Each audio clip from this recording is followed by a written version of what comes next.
নমস্কার বন্ধুরা, WB top tuition ক্লাসের পক্ষ থেকে তোমাদেরকে স্বাগত। আজ আমরা ক্লাস 7 এর মডেল কোশ্চেন পেপার 2 এর যে ভূগোলের প্রশ্নগুলি আছে সেগুলি আমরা সমাধান করব। তো বন্ধুরা দেখো, একের দাগে যে প্রশ্নটি আছে, শিলাস্তরে ভাঁজপুরে যে পর্বত গঠিত হয় তার নাম হচ্ছে ভঙ্গিল পর্বত। 2 নম্বরে প্রশ্ন আছে, জলপ্রপাত নদীর ক্ষয়কার্যের ফলে গঠিত হয়। 3 নম্বরে যে প্রশ্ন আছে, গ্রানাইট একটি আগ্নেয় শিলা। পরে দেখো, সুদানের নীল নদের উপর উচ্চ আসওয়ান বাঁধ বিখ্যাত। 5 নম্বরে যে প্রশ্নটি আছে দেখো, এখানে কি বলা হয়েছে, ভিক্টোরিয়া জলপ্রপাত রয়েছে কোন নদীতে? তো দেখো, ভিক্টোরিয়া জলপ্রপাত রয়েছে জাম্বেজি নদীতে। পরে দেখো, এক 2 থেকে বলছে, এক কথায় উত্তর দাও, পৃথিবীর ছাদ কাকে বলে? এটি পামির মালভূমিকে হবে। 2 নম্বর, যে নদীতে সারা বছর জল থাকে তাকে বলা হয় নিত্যবহ নদী। তাজমহল কোন শিলা দিয়ে তৈরি? মার্বেল শিলা দিয়ে তৈরি। পরে দেখো, এখানে আছে 4 নম্বরে যে প্রশ্ন হচ্ছে, বলছে অ্যাটলাস পর্বতমালার সর্বোচ্চ শৃঙ্গের নাম হচ্ছে মাউন্ট তৌবকল, যার উচ্চতা 4165 মিটার। পরে যে প্রশ্নটি আছে দেখো, পরে বলছে আফ্রিকার শুকনো নদীখাতগুলির নাম কি? আফ্রিকার শুকনো নদীখাতগুলির নাম হচ্ছে ওয়াদি।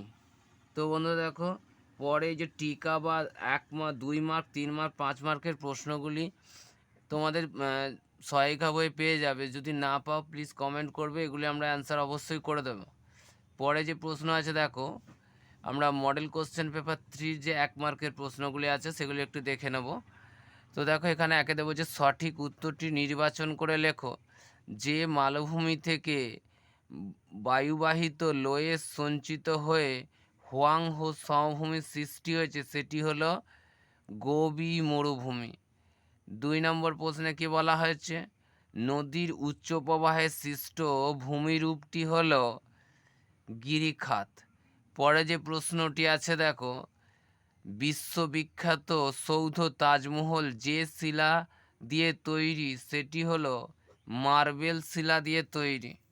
পরে যে প্রশ্নটি আছে দেখো, মরু অঞ্চলের শুকনো নদীখাতগুলিকে বলা হয় ওয়াদি।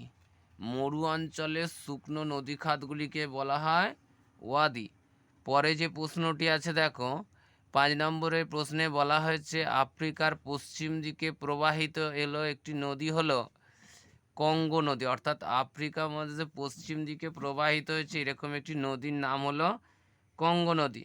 পরে যে প্রশ্নটি আছে দেখো, পরে বলা হয়েছে নিচের প্রশ্নগুলির এক কথায় উত্তর দাও। পৃথিবীর সর্বোচ্চ মালভূমির নাম পামির মালভূমি।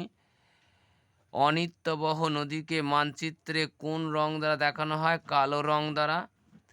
পরে দেখো, কোন শ্রেণীর মাটিতে বালি ও কাদার পরিমাণ সমান থাকে? দোআঁশ মাটিতে বালি ও কাদার ভাগ সমান থাকে।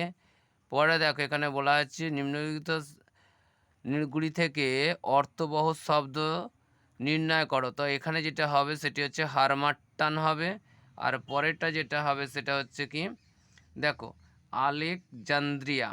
আ আছে, লয়কা আছে, ক আছে, বর্গীজা আঁকা, দন্তনয় দ্বারা ফলে আসছে অন্তস্থ আঁকা, একসঙ্গে লিখলে হবে আলেকজান্দ্রিয়া। তো দেখো, এই ক্ষেত্রে 2 ও 5 মার্কের প্রশ্নগুলি আমরা সমাধান করে দিলাম না। এইগুলো তোমাদের যদি সহায়িকায় না পাও সেক্ষেত্রে আমাকে কমেন্ট করে জানাবে, ক্লাস করে দিয়ে দেওয়া হবে। তো আজ এই পর্যন্তই। পরের ক্লাসে আমরা মডেল কোশ্চেন পেপার 3, 4, 5 এগুলোর আমরা যে 1 মার্কের যে প্রশ্নগুলি আছে সেগুলির সমাধান করে দেবো।